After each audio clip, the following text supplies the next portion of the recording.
저는 곽영남입니다. 네, 안녕하세요. 네, 네, 반갑습니다.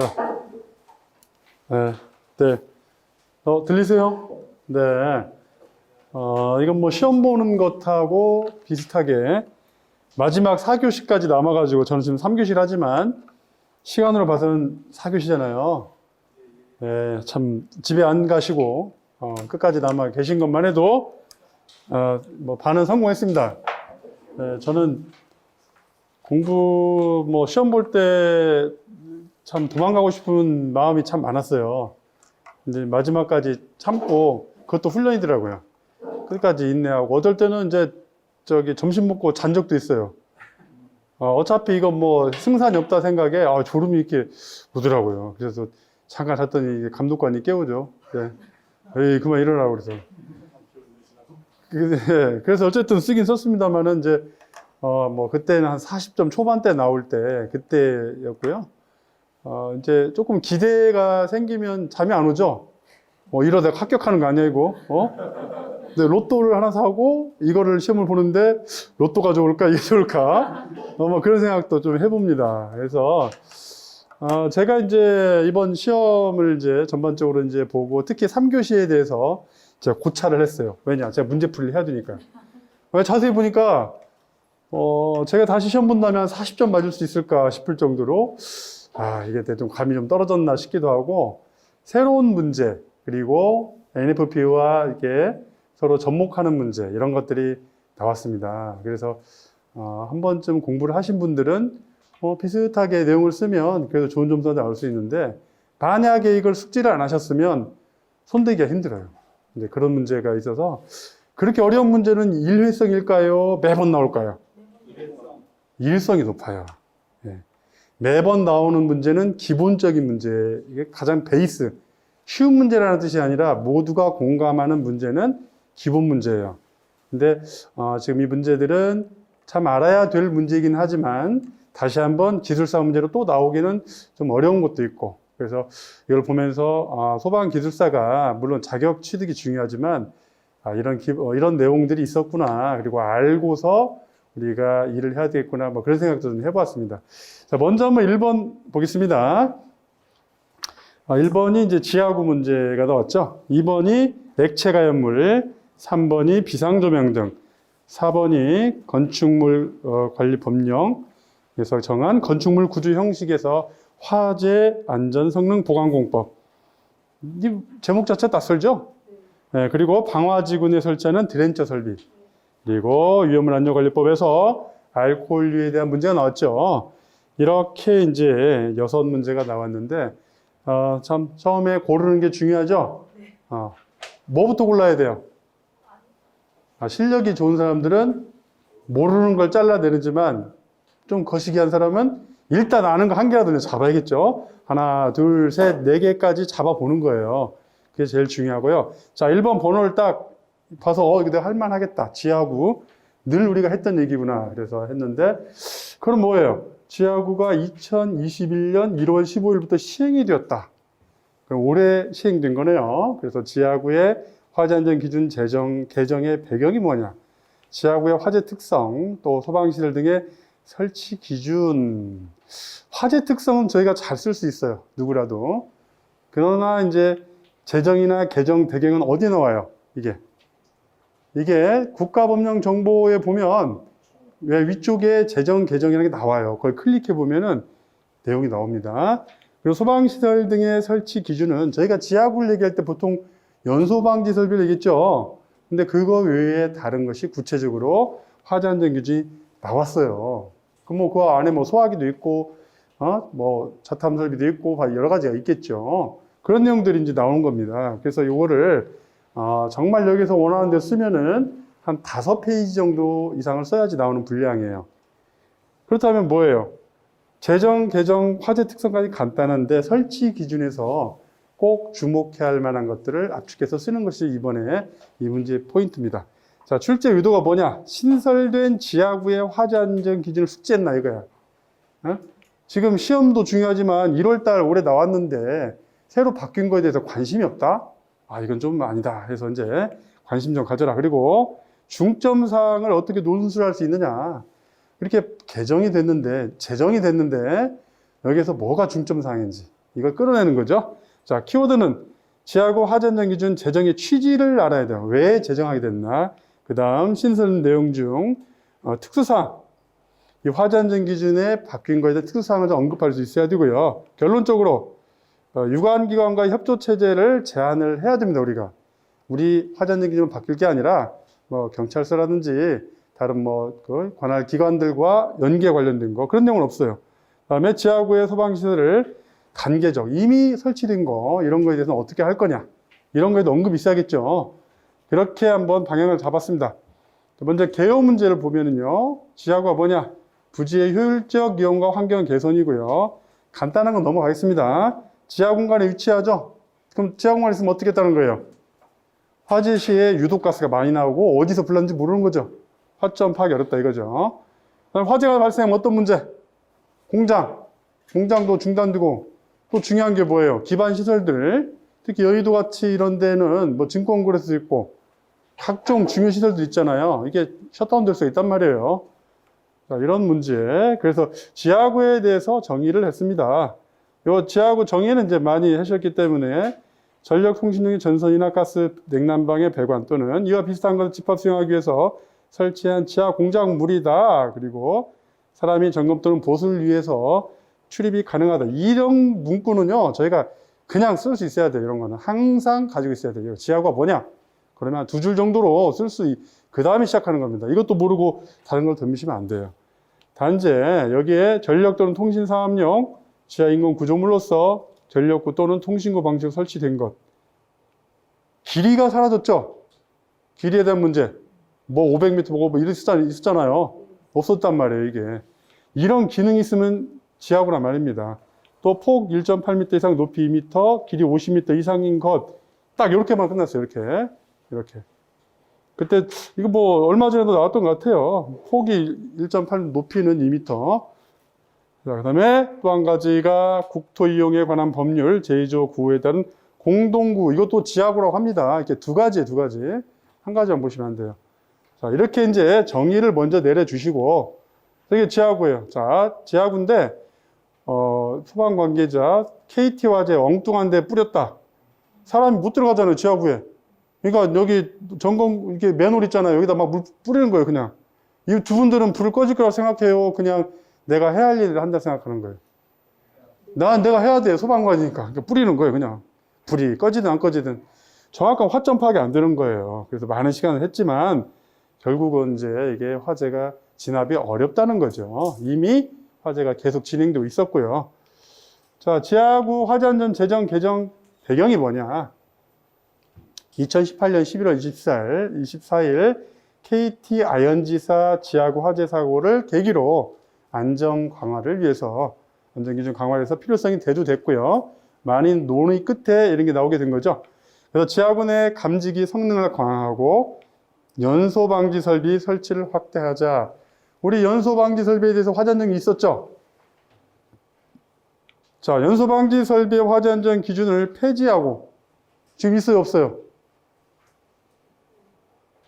폐지했다고 했잖아요. 없어졌어요.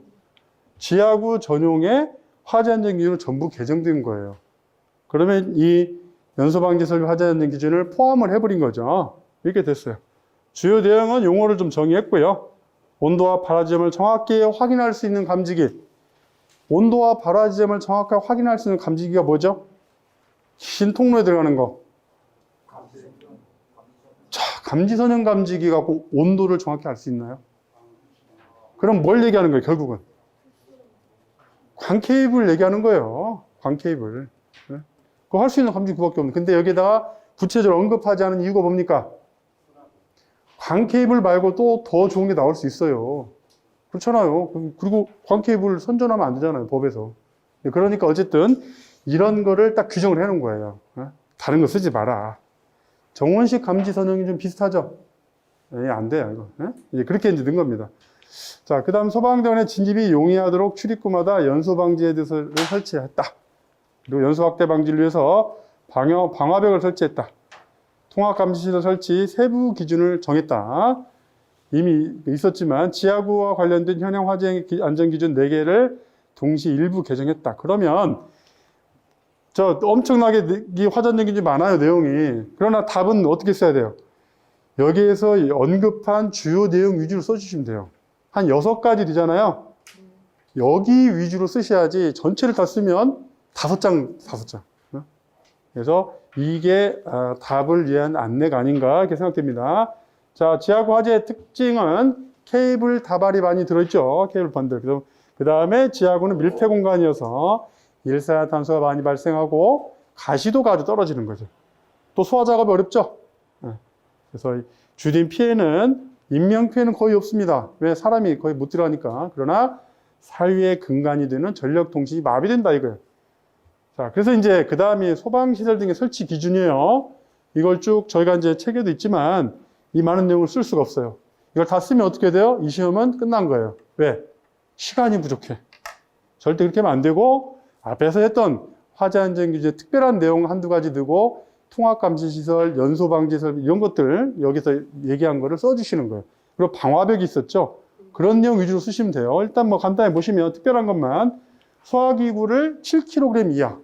우리 소화기구 몇 킬로 있어요? 2.5, 3.3, 20kg. 그렇죠? 근데 7kg 이하 이렇게 써줬고요. 그 다음에 5대 이상. 사람 출입하는 출입구 부분에는 5대를 설치해라. 이런 것도 본 적이 없죠? 5개 이상. 다른 기준이 없잖아요. 이런 내용. 자동 소화 장치는 바닥 면적이 300제곱미터 미만인 곳에 발전실, 변전실, 송전실, 변압기, 배전반실 등에 설치한다. 이거예요. 그럼 300을 넘으면 뭘 설치하라는 거예요? 300 넘으면, 우리 전기실 300 넘으면 뭐 설치해요? 물분무 등. 그 얘기예요.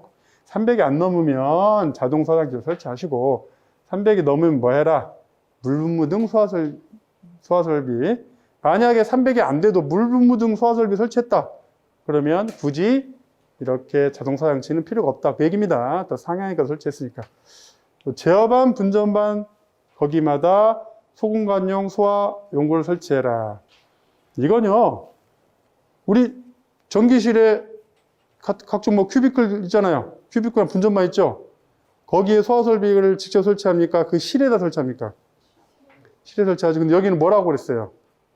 그 분전반에다가 소공간용 소화용구를 설치하라는 거예요. 더 상향된 거죠? 강화시킨 거죠? 그 다음에 케이블부 접속하는 부분마다 자동 소화 장치를 설치해라. 그러니까 공동구 안에서 접속부가 생겼다. 그럼 거기다 해도 왜 설치하라는 거예요? 접속부에서 화재 발생할 확률이 높기 때문에 그런 거죠. 자, 그 다음에 자동 화재 탐지 설비. 발화 지점 1m마다 온도를 확인할 수 있다는 거예요. 그러면 이게 뭐 예를 들어서 1000m다. 그러면 950m 지점에서 불이 났다. 951m에서 불이 났다는 거. 이거 알 수 있는 게 무슨 감지기라고요? 광케이블. 네. 그 내용입니다. 자, 그리고 발신기 죽음의 현장 시각 경보기는 설치하지 않을 수 있다. 그렇죠. 왜? 사람이 출입할 수 없기 때문에. 자, 이런 내용. 자, 연소방지 설비. 이 내용은 뭐하고 비슷해요? 거의 같아요. 기존의 연소방지 설비의 그 화재 안전기준과 비슷해요. 자, 이런 내용들, 배관, 그 다음에 구경들. 비슷합니다. 자, 연소방지 설비 헤드, 소방대원의 출입이 가능한 환기구, 작업구마다 설치를 하고요. 그리고 지하구에 양쪽 방향으로 살수헤드를 설정해서 한쪽 방향 3m 이상 치라. 그전에는 350m마다 설치하라고 했죠? 이게 아니고, 만약에 이제 출입구가 있다. 뭐 이렇게 맨홀이 있든 아니면 뭐 출입구가 있든 있으면 여기에서 이쪽 방향으로 몇 미터? 3m. 또 이쪽 방향 몇 미터?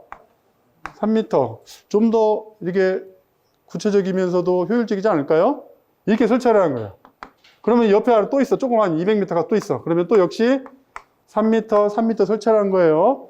그런데 이 길이가 한참 멀어요. 없어, 중간에. 근데 700m를 넘었다. 그럼 어떻게 하라는 거예요? 700m 이내마다 설치하라는 겁니다. 700m라는 거는 이 사이에 만약에 이런 출입구가 여러 군데 있다면 거기에 각각 설치하는 거예요. 근데 700m를 초과하면 너무 멀잖아요. 그래서 거기만 설치하는 겁니다. 자, 단, 지하구의 그 구조를 고려해서 방화벽을 설치한 경우에는 제의가 된다. 방화벽을 설치하면. 방화벽은 뒤에 나오죠. 자, 그 다음에 송수구. 송수구 이 규정은 똑같아요. 뭐 쉽게 접근하고 구경은 쌍구형으로 하고 살수가 안내 표지 0.5m, 1m 자동 배수 밸브. 다음에 연소방지제 있어요. 연소방지제. 연소방지제는 케이블 전선 등에 연소방지제 설치해가지고 케이블 전선이 이 난연 성능이 있도록 이렇게 설치하는 겁니다. 연소방지제는 이 케이블의 난연 성능 이상 제품을 사용합니다. 이것도 나왔었죠? 케이블에다가 아예 내화 케이블, 내열 케이블 쓰면 되는데 그게 아니다면 연소방지 도료를 도포하고 뭐 테이프를 붙이고 했잖아요. 그죠? 근데 여기에 연소방지제를 이렇게 해라. 나왔습니다. 그다음 연소방지제는 다음 장소에 설치해라. 분기구나 인입구 인출부, 절연유 순환펌프 등 이런 장소에 반드시 연소방지제를 설치하라는 얘기입니다. 다음 방화벽 있죠? 방화벽을 설치하는데 앞에서 나왔던 살수되는 부분, 이 부분에 방화벽이 있으면 제외한다 나왔죠? 그 방화벽이에요. 우리가 방화벽도 잘 아는 거예요. 항상 닫힌 상태를 유지하거나 자동 폐쇄 장치에서 자동으로 닫히는 거죠. 이때 화재 신호를 받았을 때 닫히는 건데요. 내화 구조로 홀로 서 있어야 되고 갑종 방화문을 설치한 출입구, 내화 충전 구조 설치하고요. 연결 부위는 방화벽의 분기구나 국사, 변전소 등의 건축물과 지하구가 연결되는 부위, 이런 부분은 20m 이내에 설치해라. 연소방지 설비요. 그러니까 이게 지하 공간을 통과할 때는 화재가 나는 것이 아니고 출입구가 있거나 케이블 접속할 때 발생한다는 거죠. 여기서 국사라는 말이에요. 국사. 국사가 뭐예요? 국사가. 국사라는 거는 역사책이 아니고요. 전기통신설비의 수용, 운용 및 유지보수 등을 위한 공간이라고 이렇게 나옵니다. 국사가. 다 법규에 나오는 거니까 이렇게 적어 놓으셔도 좋아요. 찾아보시고. 자, 무선통지설비는 무전기 접속 단자는 방제실, 공동구의 입구나 그다음에 연소방지설비, 송수가 설치된 장소에 설치를 하라 이거죠. 지금은 안테나를 설치하면 이게 필요 없잖아요. 근데 아직 여기는 법에 있고 안테나를 설치하기가 좀 쉽지가 않은 공간이죠. 어디서 어디까지 이게 전파의 신뢰성 있게 될 수 있을지 알 수가 없는 거, 확보가 안 되는 거. 그러니까 아직 여기는 접속 단자가 있습니다. 그 다음에 통합감시시설. 이게 이제 광케이블이 나오죠. 광케이블. 정보통신망은 광케이블과 이와 유사한 성능을 가진 걸 해라 이거죠. 네? 소방관서와 통제실과의 연결할 때 그렇죠. 나머지 내용은 우리가 이제 익히 봤던 내용들입니다. 자, 지하 공동구 관리란 개선 대책. 이건 이제 한번 적어 본 거예요. 지하구 설계에 대해서 기준을 좀 확립하자. 구조 내진 지질 조건 지하수 이 부분 전반적으로. 우리는 지금 뭐만 했어요? 화재 안전 기준만 했죠? 그리고 조직적 유지 관리를 위해서 정부기관 간의 독립부서를 시설하면 어떻게 했느냐. 지하구 관리 독립부서. 그죠? 그 다음에 소방서, 경찰서들과 비상시 협조 체계를 개선하자. 또 기존 지하구에 대해서 단계적으로 적용해야 되겠다. 이거죠. 저희가 항상 그 답을 날 때 이걸 생각하셔야 돼요.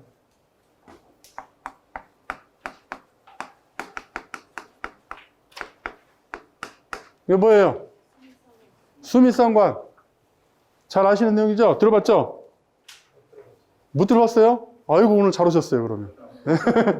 약장사 같네.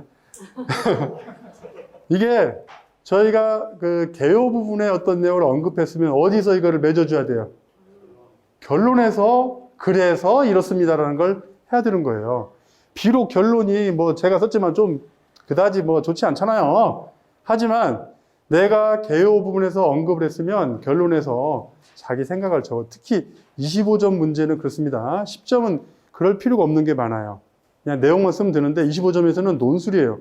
내가 어떻게 논리적으로 언급한 내용을 그래서 이렇게 하겠다라고 자기 등을 써줘야 되는 거예요. 그래서 이렇게 특히 25점 문제에서는 항상 결론을 쓰시는 그런 습관을 들여야 돼요. 그랬을 때 좋은 점수가 나올 수 있습니다.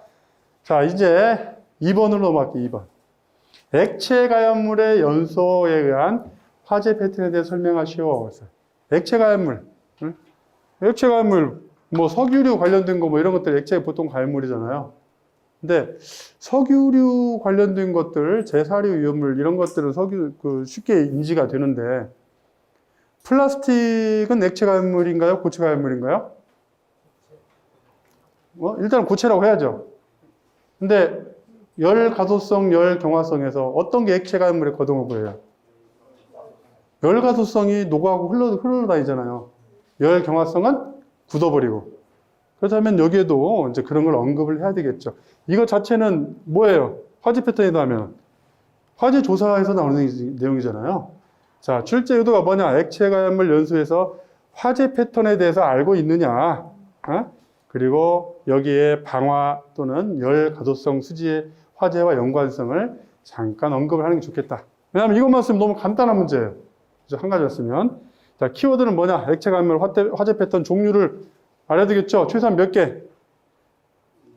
뭐 5개. 저는 6개를 썼지만 5개 이상은 좀 알아놔야 돼요. 그 다음에 화재 조사, 방화, 열 가소성, 플라스틱 뭐 이 정도는 좀 언급을 해야 되겠다 이겁니다. 자, 결론, 화재 조사 시 액체 가연물 화재 패턴을 고려해서 원인을 규명해야 된다 이거죠. 또 방화의 경우는 일정한 화재 패턴을 보이지 않으므로 별도의 대책이 필요하다라고 할 수 있겠어요. 자, 이런 내용을 적어보면 어떨까? 제가 드리는 게 99점의 정답이 아니에요. 저 이렇게 쓰고 한 55점 맞을 수도 있어요. 이거는 제가 뭐 딱 이것이 무조건 정답이 되는 건 아니지만 우리가 어떤 사고의 폭을 좀 넓혀보자는 겁니다. 자, 보시죠. 개요. 화재 조사에 있어서 발화 원인 및 연소 확대 요인을 규명하는데 화재 패턴은 분석하는 것은 중요한 요소다 이겁니다. 그래서 액체 가연물 연소한 화재 패턴이 뭐냐? 인화성 액체 가연물이 화재 후 연소 생성물에 의해서 화재실 평면에 가시적인 흔적이 남는 거다. 뭐 좀 어렵게 썼네요. 어쨌든 이 가시적인 눈에 보이는 그런 어떤 흔적을 나타내는 게 패턴입니다. 또 종류에는 뭐가 있느냐? 퍼붓기 패턴, 푸어 패턴이라도 하는데요. 스플래시 패턴, 고스트 마크 패턴, 틈새 연소 패턴, 도너 패턴, 트레일러 패턴 등이 있습니다. 이렇게 6가지를 해봤어요. 자, 먼저 퍼붓기 패턴, 푸어 패턴, 인화성 액체 가연물 쏟아진 부분과 쏟아지지 않은 부분 탄화 경계 흔적이 뚜렷하다는 게 특징이에요. 여기 퍼부었어요, 그냥. 여기와 그 다음에 그 액체 가연물이 아닌 부분과 차이가 분명히 경계가 보이죠. 대표적인 화재, 숭례문 화재라고, 숭례문 화재. 숭례문 화재. 자, 스플래시 패턴. 자, 복사일에 의해서 가열되고 비등된 거다. 주변으로 튄 액체들이 미연소 부분에서 국부적으로 점처럼 연소한 흔적이다. 그러니까 이게 튀었어요. 그냥 타기도 했지만 옆으로 튀어가지고 이 주변에도 점처럼 이렇게 화재 양상이 나타난 것이다. 그 다음 고스트 마크 패턴. 고스트가 뭐예요, 고스트가? 네? 유령. 여기 좀 무섭게 생겼어요. 유령처럼. 콘크리트 바닥에 비닐 타일 등이 접착제로 부착 시에 발생하는 거예요. 콘크리트에 이제 바닥 이렇게 바닥 마감재 같은 게 있잖아요. 비닐 타일 이런 거에 불났을 때는 이렇게 그 액체 가연물에서 고스트 마크가 나온다. 프리 플래시오버의 강한 열기에서 발생한다 이렇게 됐습니다. 아직 채 플래시오버가 발생하기 직전이죠. 틈새 연소 패턴 이건 갭 컨버스천 패턴에서요. 목재마루 타일 문지방 벽과 바닥 틈 사이에 모서리에 가연성 액체가 흘러들어서 이렇게 흘러들었어요. 틈새로.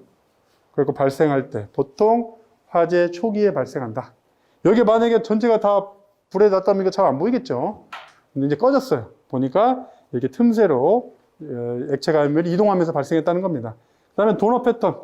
거친 모양의 연소 부분이 미연소 부분을 둘러싸고 있는 형태다. 그래서 가연성 액체가 웅덩이처럼 고여 있는 경우 이렇게 도너처럼 돼 있죠. 가운데 웅덩이처럼 고였을 때 난 이게 도너 패턴이다. 트레일러 패턴. 고의적으로 한 장소에서 다른 장소로 연소 확대시키기 위해 뿌려진 흔적이다. 고체 가연물에 시너, 휘발유 등 연소 촉매제를 사용한다. 요게 방화에 좀 비슷하겠네요. 쭉 뿌리면서 이제 불 내려고 일부러 했을 때 이게 좀 비슷하겠습니다. 트레일러 패턴 이렇게 6가지. 결론, 액체 가연물은 일반 화재에 비해서 화재 확산 속도가 매우 빠르며 화재 조사 시 화재 패턴을 반드시 고려해야 된다.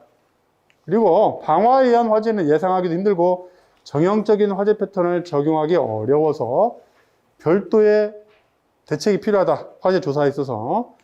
또 열가소성 플라스틱 화재도 액체 가연물의 화재 성상을 보임에 따라서 이에 따른 화재 진압 대책이나 화재 조사 시에도 액체 가연물 화재에 준하여 세워야 되겠다. 이런 내용. 많은 내용을 쓰진 않았습니다. 왜냐하면 화재 패턴 자체가 내용이 좀 많았죠. 그래서 그 위의 것들 이렇게 간단하게 내용을 써봤습니다. 자, 다음 비상조명등이죠. 화재 안전 기준에서 명시한 비상조명등의 조도 기준을 KS 표준 및 NFP와 비교해 설명하셔. 이거 혹시 푸신 분 있어요?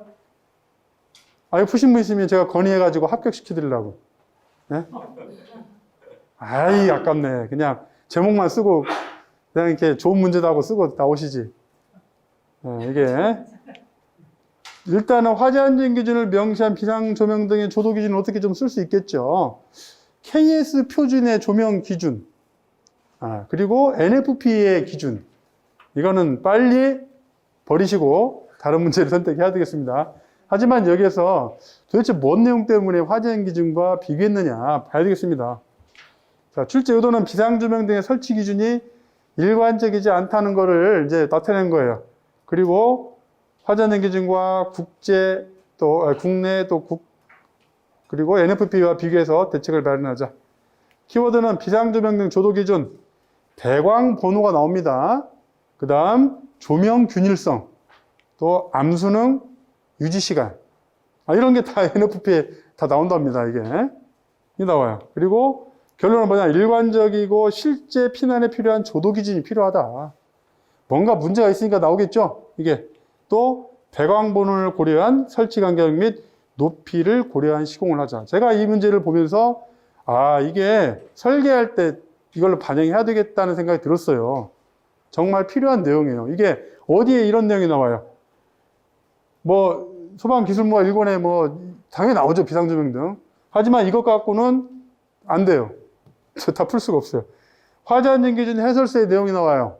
그리고 한국소방안전원 그 기술자 교재 있죠.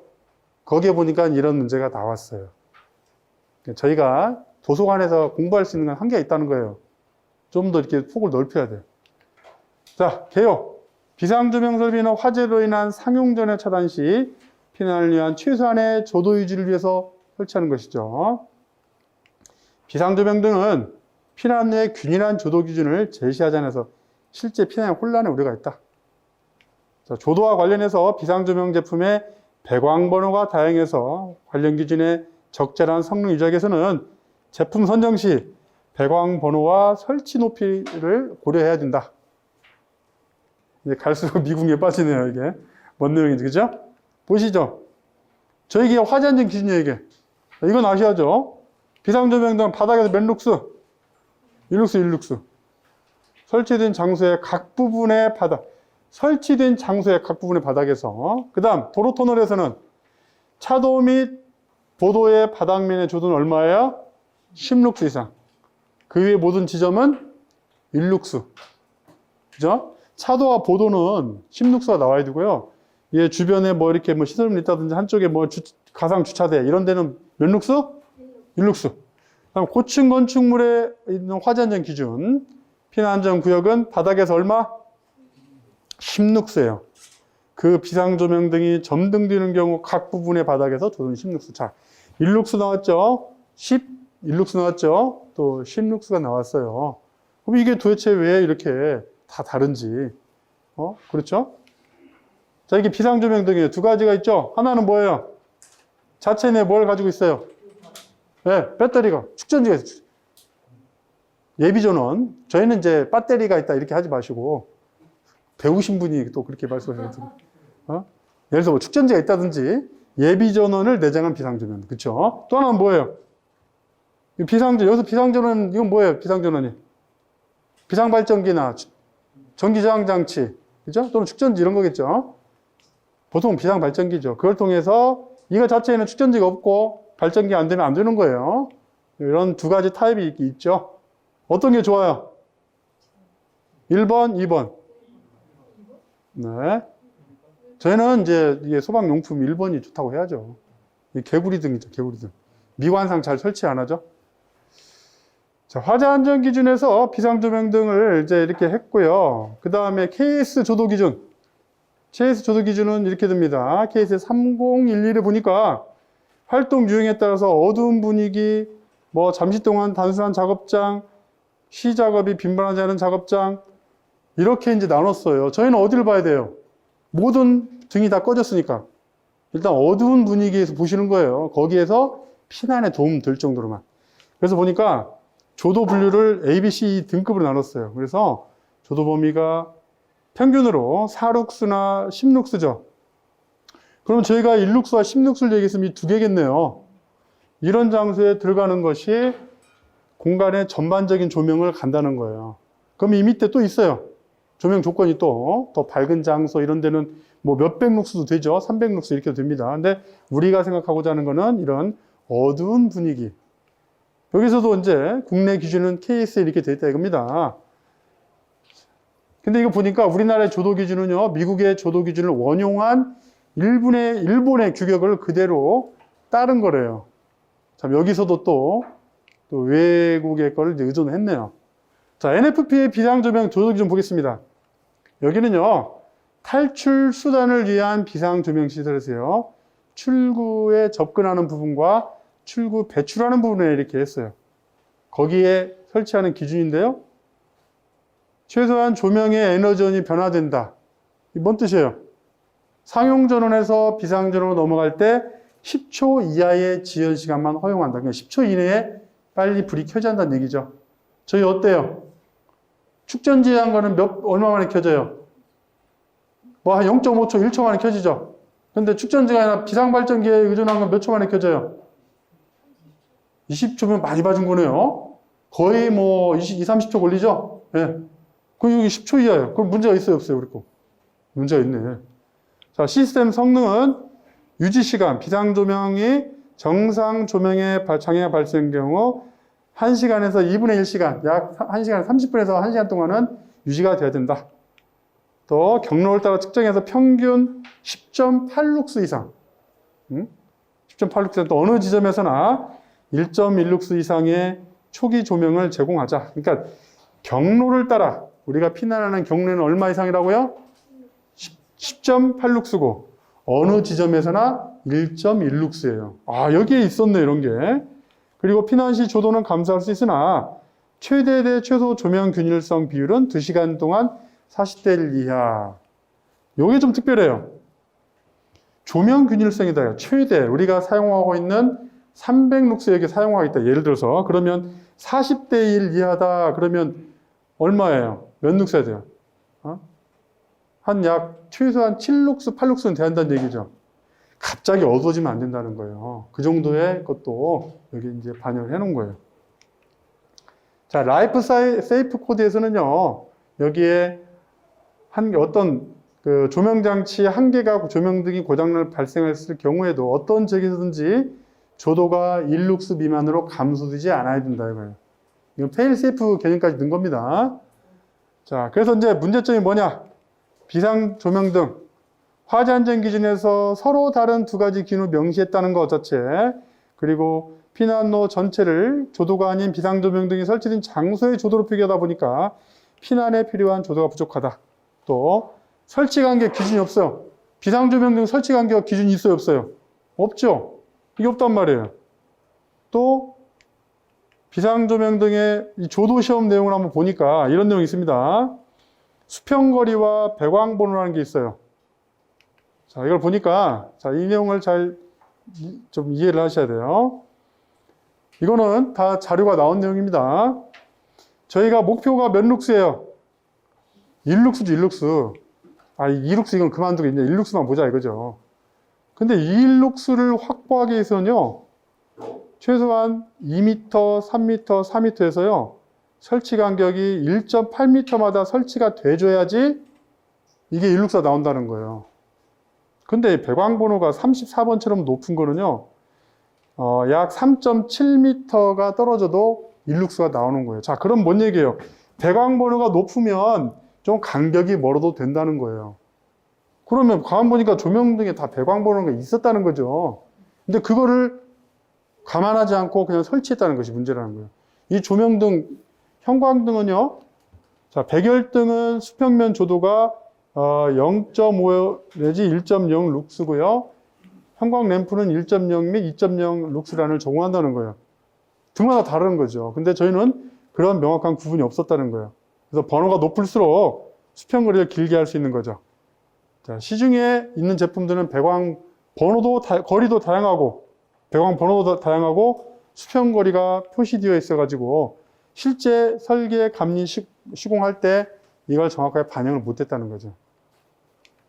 그래서 이게 이제 이렇게 나와 있어요. 비상조명등의 주의를 열어보니까 배광 번호표가 있어요. 배광 번호표. 나머지는 일반적인 사항이고요. 조도를 1룩스를 유지하기 위해서, 이건 배광 번호 31번이죠. 부착 높이는 2m, 3m, 4m에 따라서 3m에 설치할 때는 수평거리 1m이기 때문에, 그러면 어떻게 돼요? 수평거리 1m면. 그러면 1m, 1m면 2m만 설치하겠네. 이게 벽이 있다 이겁니다. 여기에 등이 설치되어 있죠? 그러면 등이 이렇게 반짝여요. 그러면 이렇게 설치하게 되겠죠? 그러면 여기에 바닥면에 1룩스가 나온다 이겁니다.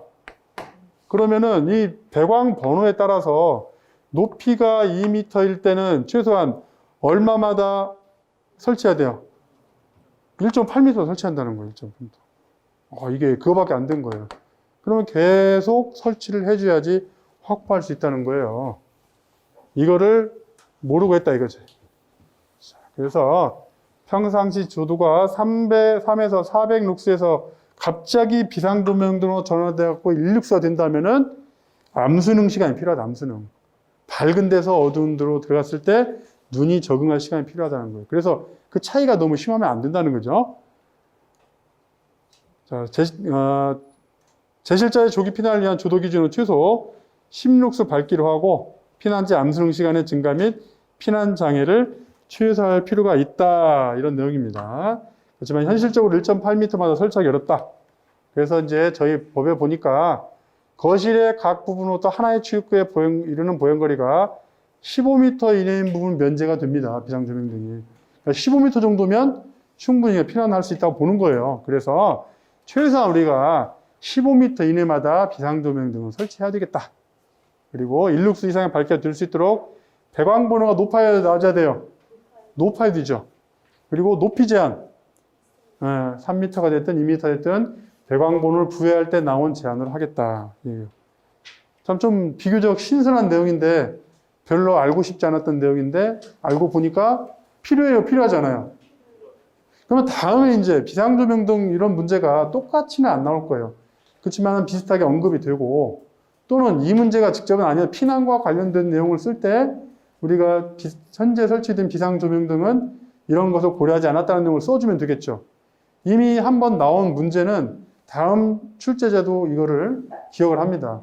그러면 채점할 때 이런 내용이 들어오면 이번에 공부의 폭은 넓구나라고 좋은 점수가 나올 수 있으니까 이번 기회에 한번 간단히 내용을 좀 확인하셔가지고 필요한 내용은 활용을 하셔야 돼요. 활용을.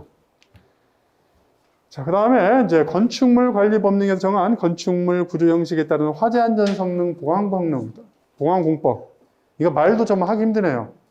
왜 그래요?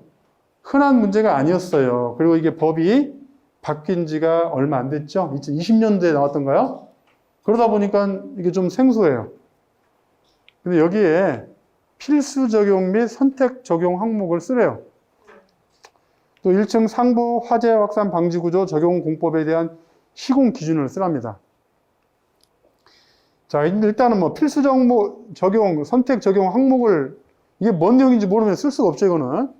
이것도 역시 한번 봤었어야 해요. 자, 출제 의도가 뭐냐? 건축물 관리 법령상 화재 안전 성능 보강 공법을 숙지할 수 있는지 그걸 물어본 거예요. 또 필로티 건축물에 대한 구체적인 보강 공법 및 대안을 제시해보라 이거죠. 이 법규에 나와 있기 때문에. 그 다음 키워드는 뭐냐?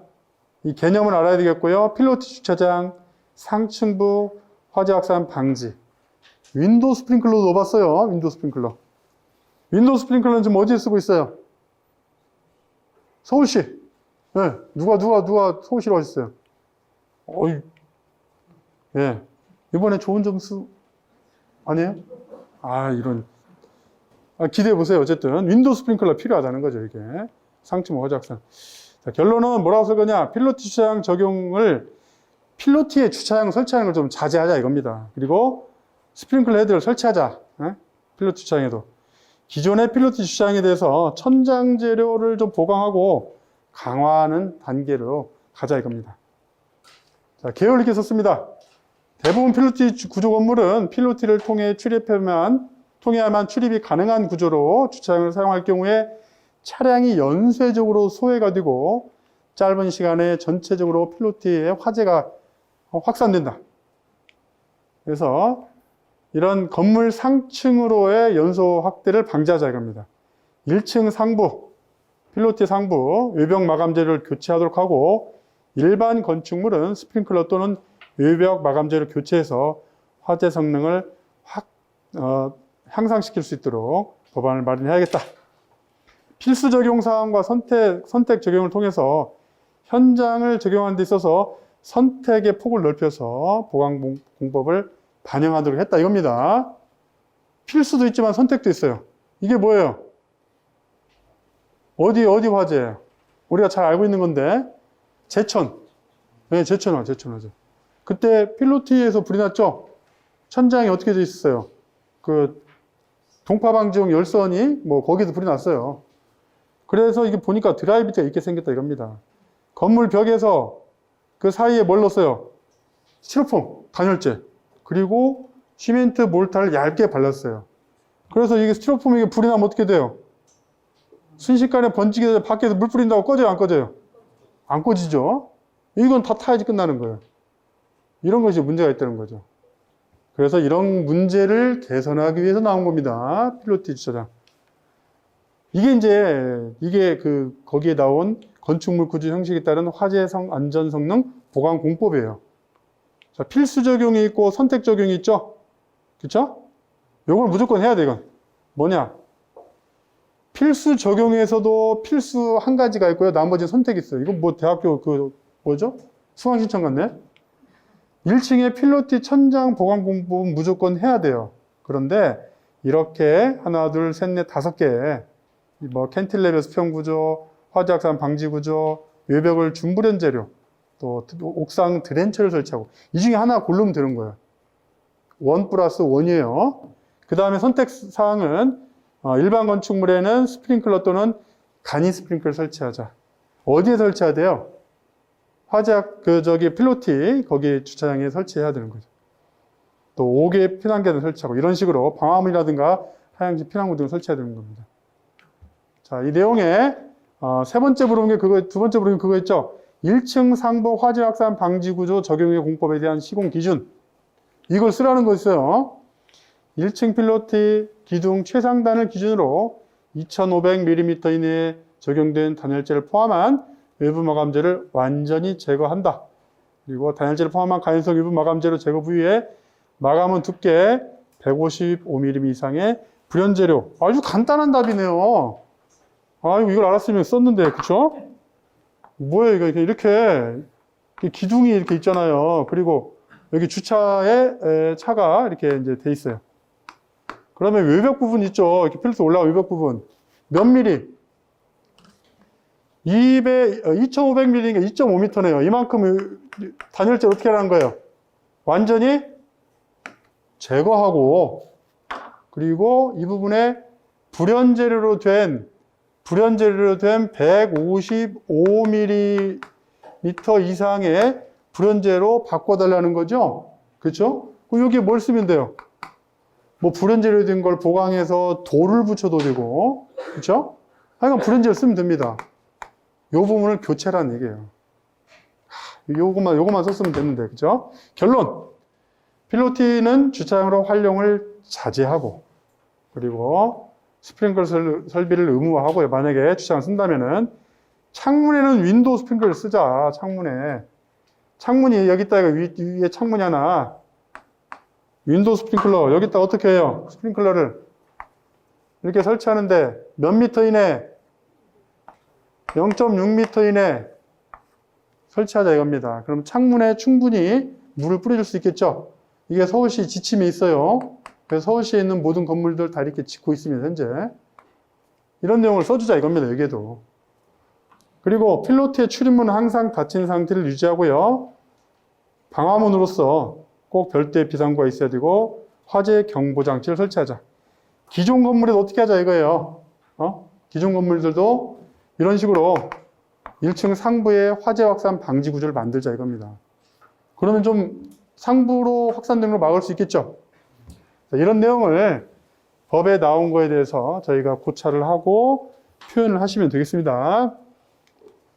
자, 방화지구 내 건축물에 설치하는 드렌처 설비의 설치 대상, 수원의 저수량, 가압 송수장치, 작동 방식에 대해 설명하시오. 드렌처 문제 나오니까 다 어때요? 가슴이 콩당콩당. 아이고, 내가 잘하는 문제 나왔네. 다 드렌처. 근데 어디에 설치하는 거예요? 방화지구 내. 방화지구 내 건축물에 설치하는 우리 기준이 있어요, 없어요? 방화지구가 아니라 연소할 우려가 있는 계급에 대한 건 자세히 나오죠? 방화지구는 없어요. 뭐라고 나와요? 방화지구 건축법에. 소방법에 따라 설치하라고 하는데 소방법 없어요. 그래서 어떻게 됐어요? 부산시 소방재난본부 지침에는 방화지구 내에 설치하는 드렌처 설비에 대해 지침을 내려왔어요. 그럼 우리 어디까지 가야 돼요? 부산까지 가서 그 법을 알아서 답을 써야지 합격을 합니다. 그래서 이걸 이제 쓰셨는데 이 내용을 이제 쓰신 분들은 몇 점을 줄 수 있을까요? 부산시가 아니면 뭐 그래도 한 50점을 50점 줄 수 있겠습니다만은 합격 점수는 안 되겠다 이겁니다. 근데 이미 시행하고 있으니까 관심을 가져야 되는 거죠. 자, 출제 의도는 방화지구 내에 설치하는 드렌처에 대한 설치 기준을 알아야 되겠고요. 소방법에 언급되지 않은 지침, 설계, 적용 사례를 숙지를 했는지 여부에 대해서 좀 보는 거예요. 이런 문제점을 해결하고 있는 부분을 우리가 관심을 가지자는 거죠. 키워드는 방화지구 내 건축물 드렌처 설비를 알아야 되고 또 연소할 우려가 있는 계급에 대한 내용들 이런 것들을 좀 알아야 되겠습니다. 방화지구 내 건축물의 드렌처 설비에 대해서 법적 기준을 마련했고요. 기설치된 방화지구 내에 드렌처 설비를 보완해야 되고 그렇죠? 법을 만들어야겠죠. 이미 이렇게 시행하고 있는데 현재는 없습니다. 자, 개요를 보니까 자, 드렌처 설비가 뭐냐? 물로 흠뻑 적신다. 소화 목적보다는 뭐예요? 방사회를 차단해서 연소 확대를 방지하거나 냉각시키는 거죠. 뭐 방화 셔터나 이런 것도 냉각시키는 거죠. 드렌처 설비는 실내에 설치하는 것과 옥외에 설치하는 것이 있다. 그래서 화염에 대해서 보호할 대상물에 대해서 물을 뿌려 보호하는 것이고요. 부산시 소방본부 지침이 있어서 일부 적용하고 있습니다. 서울시는 똑같이 적용하는 건 아니에요. 자, 이게 드렌처 설비예요. 여기는 지금 창틀이 보이죠? 창틀 인근에 드렌처가 있고요. 드렌처 설비가 어떤 밸브가 달려있어요? 소방 밸브 뭐가 달려있어요? 다 준비작동식이에요. 준비작동식. 이게 개방식으로 쓰기 때문에 준비작동식. 그럼 무슨 회로? A, B 교차회로. 이게 하나 열리면 경보 2개가 동작되면 이제 밸브가 열리는 거죠. 물이 쫙 뿌려지는 거예요. 그래서 실내에 있는 화재가 실외로 나가지 않도록 막아주는 거죠.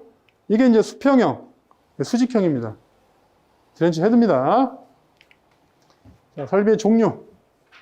보니까 하나, 둘, 이렇게 3가지 이렇게 있었어요. 첫째, 소방법상 연소할 우려가 있는 계급에 설치하는 경우 방화구역을 관통하는 컨베이어라든지 에스컬레이터 이렇게 방화 구획할 수 없는 부위죠. 이렇게 개방형 헤드를 설치하도록 규정하고 있는데 여기에 드렌처 헤드를 설치합니다. 그 다음 방화 셔터나 유리벽 등에도 방수하게 돼 있죠. 화재 시에 방화 셔터가 가열되고 복사로 인해 연소가 확대되는 걸 방지하기 위해서 셔터를 냉각시키는 용도. 아트리움과 층간 경계에 유리에다가 설치하게 되는데요. NFP 101 라이프 세이프 코드에는요, 유리벽 방호용 스프링클러가 있다. 국내에는 있어 없어요, 이게? 없죠, 규정이. 그 다음, 방화지구 내 설치할 방화지구 내 건축물이 연소할 우려가 있는 부분에 설치하는 거. 연면적 1000제곱미터 이상의 목조 건축물 등 인접 건물이나 산림화재로부터 복사열, 비와 등에 의해서 발화되는 것을 방지하기 위해서 지상유벽, 창, 출입구 등에 위부가 적시하는 것이다. 근접 건물, 위험물 시설, 중요문화재 등에 설치해서 개방형 헤드로 위부를 적셔 냉각시킨 것이다. 이렇게 이제 있긴 해요. 하지만 구체적인 안이 없죠.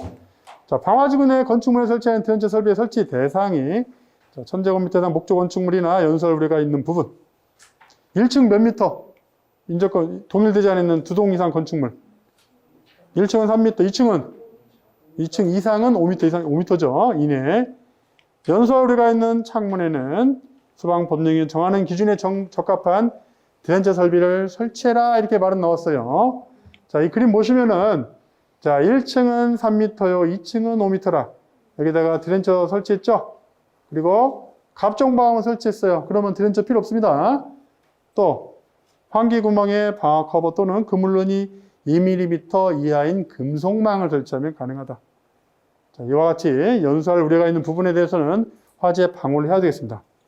여기다가 이제 기준, 수원의 저수리양, 이렇게 나오죠. 어차피 소방 법령은 없어요. 얼마인지. 소방시 소방재난본부 지침에 전용 수주로 하고요. 최대 설치가 많이 된 헤드, 그 제어 밸브에 있는 헤드에서 설치기 위해서 1.6 세제곱미터. 이건 뭐예요? 82rpm을 20분 동안. 그쵸? 그 다음 30층 이상은 3.2 제곱미터. 몇 분? 40분. 50층 이상은 몇 분? 네, 60분. 그래서 4.8 곱한 거죠. 이것도 좀 합리적으로 이렇게 만들었네요, 지침을. 소규모 건축물은 뭐냐면, 인접 대지 경계선에 접하는 건축물의 한 면의 개구 부수가 2개 이하다. 이게 앞에서 나온 것처럼, 이렇게 한 면을 접한 곳에 개구부가 2개 이하.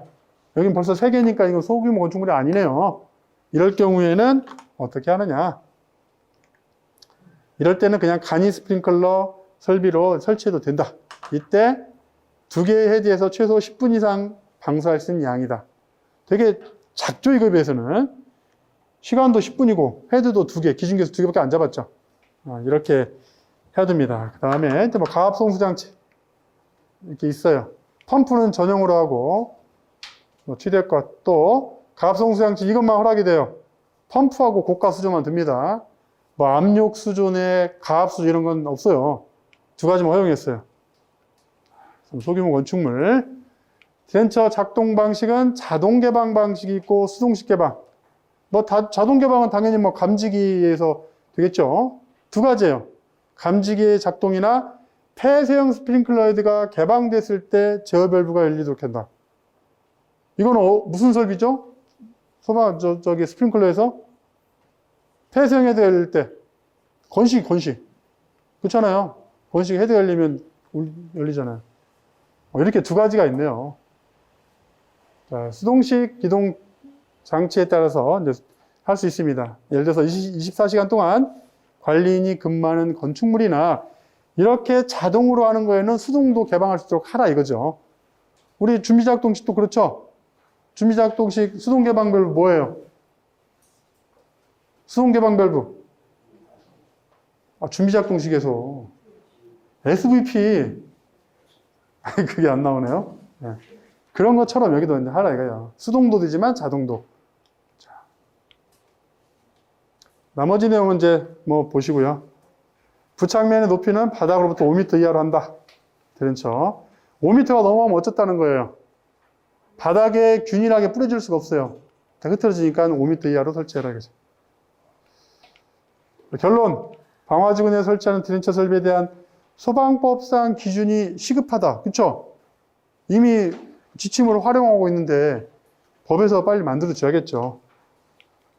또 역시 그 다음에 기존의 건축물에도 드렌처 설비에 대해서 보완을 실시해서 대형 화재를 예방한다.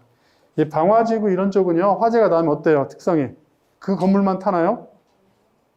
연쇄적인 목조 건축물 많아가지고 다 타버려요. 그렇기 때문에 이것도 화재가 나면 대형 화재가 될 수 있습니다. 마지막 문제. 마지막 문제까지 이제 하고 이제 마지막 문제쯤 되면 다시 힘이 솟더라고요. 네? 이것만 하면 뭐예요? 그동안 미뤄왔던 뭐예요? 네? 한 잔? 좋습니다. 자, 위험물 안전관리법에서 명시한 알코올에 대해서 정의가 뭐냐? 제외 기준이 있어요, 제외 기준. 그리고 알코올류의 종류별 분자구조식 위험성 저장 취급 방법. 일단 이것도 뭐 도전을 해야 되겠죠. 앞에 있는 한 몇 문제에서 도저히 뭐 손대기 어려운 게 있었잖아요. 자, 이거는 소방기술모와 이권에도 있지만은 방제신문에 또 이게 내용이 나왔어요. 방제신문. 자, 먼저는 출제오던 알코올류 위험물 안전관리법상 정의를 일단 알아야 되겠고요. 위험성하고 생활 속에서 안전관리. 요즘 가장 핫한 재난이 뭐예요? 우리 사람에 대한 재난. 코로나. 네? 키워드는 알코올류의 정의 및 종류별 특징, 코비드19 감염병 관련해서 세정제 및 소독제 위험성에 대해서 결론, 알코올 세정제, 소독제 저장 및 취급 시 주의하자. 알코올 화재 시 예방 및 대응을 하자. 이런 내용으로 하겠습니다. 자, 이 그림이 뭐예요? 여기가 쇼핑몰이에요, 쇼핑몰. 우리나라가 아니고 미국이에요, 미국. 불 났죠? 소방관 불 끄고 있어요. 문제는 이 불이 왜 났느냐 이거죠. 네? 왜 났냐 이거죠. 시뻘건 불길은 차량 전체를 단순히 집어삼켰고 검은 연기가 끊임없이 뿜어져 나옵니다. 화재의 원인은 바로 손소독제였습니다. 운전자가 차 안에서 담배를 피우면서 손소독제를 사용했기 때문이라는데요. 담뱃불 불씨가 손소독제 위로 떨어지면서 소독제 속 알코올 성분에 반응해 화재가 발생한 겁니다. 이거는 SBS 뉴스에서 나온 거예요. 그대로 인용했어요. 아, 손소독제와 담뱃불이 결합했구나. 자, 개요는 코비드19로 인해서 에탄올이 함유된 세정제와 손소독제를 많이 사용한다. 위험물이다. 알코올은 연소 시 그름이 발생하지 않아서 밝은 장소에서는 불꽃이 보여 안 보여요? 그래서 화재 발생 시 쉽게 인지하기 힘들고 또 휘발성이 높죠. 휘발성이 높다는 건 뭐예요? 유증기가 천장에 머물 수 있다는 거죠. 그래서 폭발 범위는 3.3에서 19로 폭발 범위만 놓고 봐도 위험하지만 유증기 발생 시 폭발 위험성 또한 높다. 위험물 안전관리법에서 알코올 함유량이 60 중량 %를 초과하면 위험물로. 이 손소독제 몇 프로예요? 62%? 이분은 합격시켜줘야 돼. 어떻게 60%를 어떻게 알았지? 네. 합격시켜줘야 돼요. 자, 인화점이 22도시고 연소점이 33도시다. 굉장히 낮죠? 인화점은 낮을수록 위험한 거죠? 네. 미국 쇼핑몰에서 담배를 피우다 손소독제를 사용해서 화재 발생했죠. 자, 먼저 일단은 기본적으로 물어본 게 알코올류가 뭔지 물어봤죠. 일단 알코올류를 써야 돼요. 1분자를 구성한 탄소 원자의 수가 1개부터 3개까지인 포알일가 알코올, 변성 알코올을 포함했다. 이 알코올류는 어디서 정의한 거예요? 위험물 안전관리법입니다. 다른 정의가 또 따로 있어요. 근데 그거 쓰시면 안 돼. 이걸 쓰셔야 돼요. 알코올류에서 제외되는 것이 뭐냐면 1분자 구성하는 탄소 원자수가 1개 내지 3개 포알일가 알코올의 함유량이 얼마 미만? 60 중량 % 미만인 수용액이다. 그러면 여러분 잡수시는 술은 위험물이 아니에요? 아, 다행이다. 위험물에 많이 떠들고 다녔는데. 그죠? 위험물은 아니에요. 근데 만약 60도 넘으면 그것도 위험물입니다. 자, 알코올 종류별 분자 구조식. 메틸 알코올. 이거 뭐예요? CH3OH죠? 이렇게. 가운데 탄소 들어가 있고 수소 3개 OH. 이게 메틸 알코올, 메틸 알코올. 이게 이제 무색 투명한 휘발성 액체면서 독성함이 있어요. 중국에서 이걸로 가끔 술 담아 잡수하고 많이 돌아가시죠? 인구를 줄어드는 이유가 여러 가지예요. 이걸로 먹으면 안 돼요. 알칼리 금속과 반응, 칼륨 같은 거 반응하면 수소를 발생시킨다. 수소는 아주 위험한 가스죠. 위험성, 불꽃이 잘 보이지 않는다. 화상 위험이 있고요. 인화점 이상이 되면 폭발성 온화가스가 생성돼서 밀폐시 폭발한다. 다음에 독성이 있다. 마시지 마라 이겁니다. 마시지 마라. 또 증기를 흡입해도 독성이 있다. 실제로 우리 소독하는 거 있죠. 손소 이렇게 상처 부위 소독하는 거. 네, 그 알코올 들이마시면 폐가 답답해요. 그리고 많이 마시면 손상이 있습니다. 저장 취급 방법 인화점 미만으로 하고요. 밀봉 및 밀전하자. 소화 방법은 CO2 또는 분말 소화액제, 알코올 포 이렇게 되겠습니다. 메틸알코올, 에틸알코올, C2H5OH죠. 이게 탄소 가운데 두 개 있고요. H가 둘러쌌고 옆에 OH가 있죠. 이게 이제 분자 구조식이에요. 물에 잘 녹고 수지 등을 잘 용해시킨다. 물에 잘 녹잖아요. 네? 술 보면 알죠? 술 보면. 위험성 역시 메탄올과 좀 비슷합니다. 독성 있으면 독성. 화기 등을 멀리 하고요. 역시 이제 메탄올과 비슷해요. 그 다음 이소프로필 알코올 이렇게 되는데요. C3H8 그 다음에 OH가 붙은 거죠. 화학약품으로 무색이면서 인화성 약품이다. 이거는 이제 용도가 좀 달라요. 무극성 물질을 용이하고요. 그 다음에 반도체, LCD 등 IT 부품의 세정액으로 사용하는 거예요. 이게 이소프로필 알코올. 그리고 페인트, 잉크, 용매 등의 용제로 사용한다. 왜? 녹이니까 잘. 얘가. 그래서 물과 유기용제 잘 녹고요. 산화하면 아세톤. 이게 산화되면 아세톤이에요. 또 탈수하면 프로필렌으로 바뀌는 거예요. 그 다음에 변성 알코올. 이거는 에틸알코올에 메탄올, 피리딘, 가솔린을 첨가해서 공업용으로 사용되는 알코올이다. 음료용으는 사용할 수 없다. 자, 이게 알코올이 되겠습니다. 자, 이거 이제 에탄올과 인화점 및 연소점 보니까 에탄올 60 중량 퍼센트 인화점은 25도씨고 22도씨고 연소점은 33도씨다. 이미 NFP는 이렇게 소독제, 세정제 위험하다고 이미 나와 있어요. 우리는 대국민 홍보해요, 안 해요? 안 하죠. 그때 엘리베이터에서 좀 어린이가 이렇게 눌러가지고 눈 손상된 거 뉴스 보셨죠? 그렇죠. 높이 있다 보니까. 그거 외에 화재에 대한 얘기 없는데요. 이거 위험할 수 있어요. 네? 충분히. 자, 여기 나오는 표가 에탄올의 밀폐식, 클리블랜드 오픈식, 그다음에 태그 오픈 컵 테스트를 한 거예요. 여기 보니 60 중량 퍼센트. 자, 뭐 얼마예요? 22도씨죠? 그 다음에 태그 오픈 몇 도씨? 33도씨. 그래서 인화점은 22도씨고 연소점은 33도씨라는 게 이 근거가 나와요. 그 다음에 이제 이거는 대형 알코올 그 소화액제 있죠? 금고불 해가지고 금속 비누형, 고분자 계일형, 불화단백형 공부를 하셨잖아요. 포소화액제 네, 나오는 이런 대책 한번 적어놨고요. 그다음에 알코올 세정제 및 소독약 화재, 저마운을 가까이 하지 않는 예방이 제일 중요하다. 저마운도 불리하겠죠. 화재 발생 즉시 소화기 등을 사용해서 초기 진화를 해야 된다. 초기에 이건 화재가 큰 게 아니잖아요. 초기에는 그 소독제에서 나오는 거니까. 근데 그때 즉시 소화기를 사용해야 되죠. 자, 결론. 알코올 소독약은 에탄올 함량이 60 중량 %이기 때문에 위험물 안전관리법상 알코올류로 분류될 수 있는 겁니다. 알코올류 소독제의 경우 제4류 위험물 알코올류라고 실제 표기가 돼 있어요.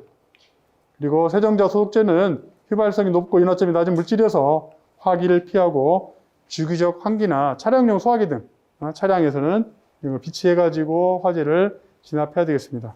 자, 참고적으로 알코올 분류는 또 이렇게 화학적으로 이렇게 분류합니다. OH기, 히드록식이 있죠? OH. OH와 결합한 탄소 원자 연결된 알킬기의 숫자. 알킬기가 몇 개에 따라서 1차 알코올 2개가 붙으면 2차 알코올, 알킬기가 3개가 붙으면 3차 알코올이라고 합니다. 그 다음 이거는 이제 벤질 알코올이죠. 벤젠고리에 붙은 거죠. 벤젠고리에. 벤질 알코올, 알릴 알코올 이렇게 됐습니다. 또 다른 정의가 하나 또 있어요. 한 분자 내에 존재하는 OH기의 수. 히드록식이죠. OH. OH. 이게 하나가 붙어 있으면 1가 알코올이고요. 2개가 붙어 있으면 2가 알코올, 3개가 붙어 있으면 3가 알코올. 이건 1가, 2가, 3가 그러죠. 앞에는 1차, 2차, 3차. 프라이머리, 세컨더리 이렇게 나오는 겁니다. 이렇게 알코올 분류가 위험물 안전관리법에 있고 또 이렇게 또 2가지가 또 있어요. 근데 저희는 어떻게 했어야 돼요? 위험물 안전관리법에서 했어야 됩니다. 자, 그렇게 해서 이렇게 3교시의 문제, 6개 문제. 좀 할 만한 것도 있고 사실 손대기 어려운 것도 있죠. 근데 저희 시험은 그렇습니다. 제가 저도 시험을 많이 봤어요. 도시락만 까먹고 온 적도 있고, 예, 그런 적이 있었는데, 항상 이 시험은 변수가 늘 존재해요. 변수 없는 시험은 없어요. 근데 제일 중요한 게 뭐예요? 아무리 변수가 있더라도 내가 기본을 깔고 가는 게 제일 중요한 거예요. 그러니까 내가 아무리 시험을 봐도 50점대는 들어가야지 이제 합격을 바라볼 수 있는 거예요. 점수는 30점, 40점대 맞으면서 합격을 꿈꾼다? 이건 말이 안 되는 겁니다. 이런 좀 새롭고 이슈적인 문제 나오는 거, 이거는 이제 저희가 최소한 50점 이상은 넘은 다음에 집중적으로 들어갈 문제예요. 그때는 이런 거 한 100개 정도 뽑아가지고 시험 대비하시면 돼요. 너무 이걸로 혹시 가슴에 상처 받지 마시고 기본 문제를 잘 탄탄히 다져가지고 다음에는 이번에 지금 합격하신 분도 있을 수 있습니다. 있을 겁니다. 그래도 또 차기 대비하시는 분들도 좋은 결과가 나왔으면 좋겠습니다. 정말 감사합니다.